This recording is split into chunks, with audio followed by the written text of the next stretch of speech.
సభ్యులందరికీ నమస్కారం అండి. నేను ఎంఆర్ఓ నరేష్ మాట్లాడుతున్నాను. ఎస్ఐఆర్‌లో భాగంగా నేడు మన కోనసముద్రం విచ్చడం జరిగింది. ఇక్కడ కోనసముద్రంలో మన గ్రామ సభ నిర్వహించడం జరిగింది.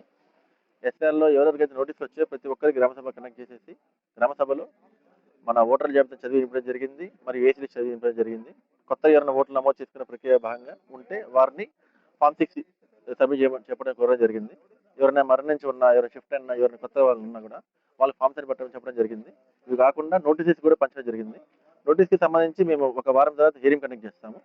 సో, ఆ హియరింగ్‌లో వాళ్ళు ఏమేమి కావాలి, నోటీస్ సంబంధించి ఏమేమి రకాల ప్రూఫ్ సబ్మిట్ చేయాలని ప్రతి ఒక్కరికి కూడా మా బీఎల్ఓ ద్వారా చెప్పడం జరుగుతుంది. సో, వారం తర్వాత మళ్ళీ గ్రామం విజిట్ చేస్తాము. హియరింగ్ అప్పుడు మీద మీద పనులు మేము చూసుకుంటాం.